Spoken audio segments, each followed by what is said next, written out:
Simon కమిషన్కు ఉపసంఘంగా ఏ కమిటీని పిలుస్తారు? Option 1 Sadler commission, option 2 Hartog committee, option 3 Sargent commission, option 4 Cabe committee. So Simon కమిషన్కు ఉపసంఘంగా మనకు హార్టాగ్ కమిటీని పిలవడం జరుగుతుంది. కారణం ఏంటంటే సైమన్ కమిషన్ సభ్యులలో ఒకడైన సర్ ఫిలిప్ హార్టాగ్ అధ్యక్షతన ఈ హార్టాగ్ కమిటీని ఏర్పడుతుంది. అందుకోసమనే ఈ సైమన్ కమిషన్కు ఉపసంఘంగా హార్టాగ్ కమిటీని పిలవడం జరుగుతుంది. ఇది ఎందుకోసం ఏర్పడిందంటే మనకు విద్యా ప్రగతి ఏదైతుందో దానికి ఆటంకం కలిగిస్తున్న కారణాలు విశ్లేషించడం కోసం ఈ కమిటీని ఏర్పాటు చేయడం జరుగుతుంది. వృధా స్తబ్దత అనే మెయిన్ పాయింట్స్ అయితే దీన్ని ఏర్పాటు చేస్తారు. ఏ సంవత్సరంలో అని అడిగినట్లయితే 1929 అని గుర్తుపెట్టుకోండి. ఓకేనా, చాలా చాలా important. Option 2 is the right answer. Next one, Hunter commission ప్రకారం పాఠశాలలో పాఠ్యపుస్తకాల కమిటీని ఎప్పుడు ఏర్పాటు చేశారు? సో హంటర్ కమిటీ అందరు తెలిసిందే 1882. ఈ కమిటీ ప్రకారం చూసుకున్నట్లయితే పాఠ్యపుస్తకాల కమిటీ అనేది ఏర్పాటు చేయడం జరిగింది. ఈ కమిటీ ప్రకారం ఎప్పుడు, ఏ సంవత్సరంలో అని అడుగుతున్నారు అన్నమాట. Option 1 1882, option 2 1884, option 3 1887, option 4 1889. Hunter commission ప్రకారం చూసుకున్నట్లయితే పాఠశాలలో పాఠ్యపుస్తకాల కమిటీని 1887లో ఏర్పాటు చేయడం జరిగింది. ఓకేనా, హంటర్ కమిషన్ వచ్చేసి 1882లో ఏర్పడింది కదా, దాని ఫలితాలు, సో దాని సూచనల ఆధారంగా ఈ పాఠ్యపుస్తకాల కమిటీ అనేది ఏర్పడుతుంది అనమాట. ఎప్పుడంటే 1887లో, ఆఫ్టర్ 5 years తర్వాత. Option 3 is the right answer, most important. Next one, Macaulay ప్రతిపాదనలను ఆమోదించిన గవర్నర్ జనరల్ ఎవరు? మోస్ట్ ఇంపార్టెంట్, ఇది కూడా అందరు తెలిసిందే. మెకాలే ప్రతిపాదనలను ఏ సంవత్సరంలో తీసుకొచ్చారు? 1835లో తీసుకురావడం జరిగింది. దీనిని ఆమోదించిన గవర్నర్ జనరల్ అడుగుతున్నారు. Option 1 Lord Ripon, option 2 William Bentinck, option 3 Cornwallis, option 4 Lord Macaulay. So Macaulay ప్రతిపాదనలు చూసుకున్నట్లయితే మనకు 1835 ఫిబ్రవరి 2న ఇవ్వడం జరిగింది అనమాట. సో దీనికి ఎవరు ఆమోదించారు గవర్నర్ జనరల్ అంటే విలియం బెంటింగ్ ఉన్నాడు. అప్పుడు విలియం బెంటింగ్ ఈ ప్రతిపాదనలను ఆమోదించిన గవర్నర్ జనరల్గా ఉన్నాడు. అదేవిధంగా మనకు భారతదేశంలో ఆంగ్ల విద్యను ప్రవేశపెట్టిన గవర్నర్ జనరల్ ఎవరని అడిగినట్లయితే అది కూడా ఆన్సర్ విలియం బెంటింగే. చాలా చాలా ఇంపార్టెంట్. ఓకేనా, ఏ రోజున మెకాలే ప్రతిపాదనలు సమర్పించారు, నివేదించారంటే 1835 ఫిబ్రవరి 2. చాలా చాలా ఇంపార్టెంట్, డేట్స్ కూడా అడుగుతున్నారు. ఓకేనా, నెక్స్ట్ వన్, భారతీయ విద్యా చరిత్రలో ఏ కాలాన్ని ప్రజ్ఞావంతుల కాలంగా పిలవడం జరుగుతుంది? సో మన భారతదేశ విద్యా చరిత్రలో కొంత కాలాన్ని ప్రజ్ఞావంతుల కాలంగా పిలవడం జరుగుతుంది. ఏ కాలం అని అడుగుతున్నారు. Option 1 1811 to 1833, option 2 1813 to 1840, option 3 1813 to 1834, option 4 1835 to 1854. So భారతీయ విద్యా చరిత్రలో ప్రజ్ఞావంతుల కాలంగా 1813 నుంచి 34 వరకు పిలవడం జరుగుతుంది. 1813 నుంచి 34 వరకు ఏం కాలం పిలుస్తారు? ఏం కాలంగా? ప్రజ్ఞావంతుల కాలంగా పిలుస్తారు. Option 3 is the right answer, most important. Next one, 1882 నాటికి మన దేశంలో ఉన్న ప్రాథమిక పాఠశాలల సంఖ్య ఎంత? సో 1882 ఉంది కదా. సో ఈ కాలం నాటికి, ఈ సంవత్సరం నాటికి భారతదేశంలో ఎన్ని ప్రాథమిక పాఠశాలలు ఉన్నాయని అడుగుతున్నారు. మోస్ట్ ఇంపార్టెంట్ ఇది కూడా. Option 1 81,986, option 2 82,916, option 3 83,456, option 4 84,500.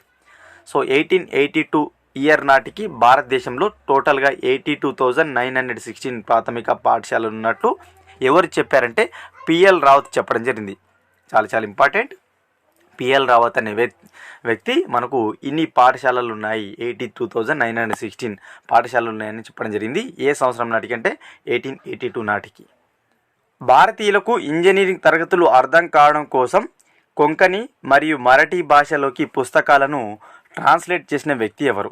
So ఎవరైతే భారతీయులు ఉన్నారో వారికి ఇంజనీరింగ్ క్లాసెస్ ఉంటాయి కదా, అవి ఇంగ్లీష్లో ఉండడం, వేరే భాషలు ఉండడంతో అర్థం కాలేకపోయాయన్నమాట భారతీయులకు. అందుకోసమనే కొంకణి మరాఠీ భాషలోకి ఒక వ్యక్తి పుస్తకాలను అయితే అనువాదం చేయడం జరిగింది. ఆ వ్యక్తి ఎవరని అడుగుతున్నారు. ఆప్షన్ 1 కెప్టెన్ కెండీ, ఆప్షన్ 2 జార్విన్, option 3 Thomas Munro, option 4 W.E. Holland.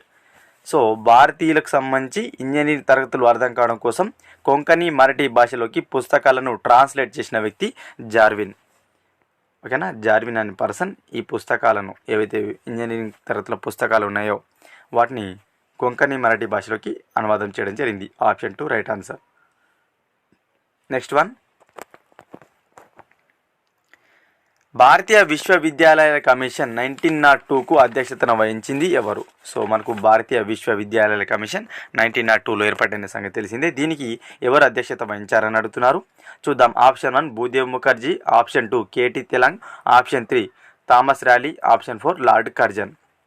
So మనకు 1902 భారతీయ విశ్వవిద్యాలయ కమిషన్కు అధ్యక్షత వహించింది థామస్ ర్యాలీ అనే వ్యక్తి ఈ విశ్వవిద్యాలయ కమిషన్కు అధ్యక్షత వహించడం జరిగింది. ఓకేనా. మొత్తంగా 3 సభ్యులతోటి ఈ కమిషన్ అయితే ఏర్పాటైంది 1902లో. దీన్ని 1904లో మనకు చట్టంగా అయితే మార్చడం జరిగింది. ఓకేనా, ఇంపార్టెంట్. నెక్స్ట్ వన్, తొలి భారతీయ విద్యా కమిషన్. సో చాలా ఇంపార్టెంట్, చాలా ప్రీవియస్ ఎగ్జామ్స్లో అడిగారు. తొలి భారతీయ విద్యా కమిషన్ ఇది. Option 1 Radhakrishnan commission, option 2 Hunter commission, option 3 Sargent commission, option 4 చూసినట్లయితే వుడ్స్ డిస్పాచ్. సో తొలి భారతీయ విద్యా కమిషన్ హంటర్ కమిషన్. తొలి భారతీయ విద్యా కమిషన్ హంటర్ కమిషన్ కాగా తొలి భారతీయ విద్యా ప్రణాళిక కమిషన్ అని దేన్ని పిలుస్తారని అడగవచ్చు. సార్జెంట్ కమిషన్ పిలుస్తారు. ఇది భారతీయ విద్యా కమిషన్, ఇది హంటర్ కమిషన్.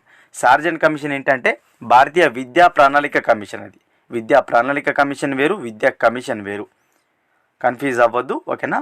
భారతీయ విద్యా కమిషన్, తొలి భారతీయ విద్యా కమిషన్ హంటర్ కమిషన్ కాగా తొలి భారతీయ విద్యా ప్రణాళిక కమిషన్ సార్జెంట్ కమిషన్. సో దీని యొక్క ఆన్సర్ వచ్చేసి ఆప్షన్ 2. ఓకేనా. నెక్స్ట్ వన్,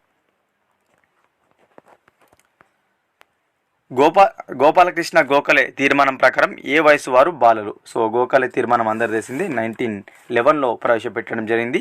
సో అతని తీర్మానం ప్రకారం ఏ వయసులో వారు ప్రాథమిక విద్యకు అమలు చేయాలి, ఈ వయసు వారు బాలబాలికలను చెప్పడం జరిగిందని అడుగుతున్నారు. Important. 5 to 11, 6 to 11, 6 to 10, 7 to 15. Gopalakrishna Gokhale తీర్మానం ప్రకారం 6 to 10 years ఉన్నవారు బాలబాలికలుగా చెప్పడం జరిగింది. 6 to 10 years ఉన్న వారికి ఉచిత ప్రాథమిక నిర్బంధ విద్యను అమలు చేయాలని ఇతను చెప్పడం జరిగిందనమాట. Option 3 right answer. Important. Next one, శ్రీ విద్య కోసం ప్రత్యేక శాఖను స్థాపించాలి అని చెప్పిన కమిషన్ లేదా కమిటీ ఏది? చాలా చాలా ఇంపార్టెంట్. ఓకేనా, చూద్దాం. Option 1 Sadler commission, option 2 Hunter commission, option 3 1902 విశ్వవిద్యాలయాల కమిషన్, ఆప్షన్ 4 వుడ్స్ డిస్పాచ్. శ్రీ విద్య కోసం ప్రత్యేక శాఖను, కన్ఫ్యూజ్ అవ్వద్దు, శ్రీ విద్య కోసం ప్రత్యేక శాఖను ఏర్పాటు చేయాలి, స్థాపించాలి అని చెప్పింది షాడ్లర్ కమిషన్. 1917లో ఏర్పాటు అవడం జరిగింది. దీన్నే కలకత్తా విశ్వవిద్యాలయాల కమిషన్ అంటాం. ఈ కమిషనే సూచించింది శ్రీ విద్య కోసం ప్రత్యేక శాఖను స్థాపించాలని. ఓకేనా, ఆప్షన్ 1 రైట్ ఆన్సర్.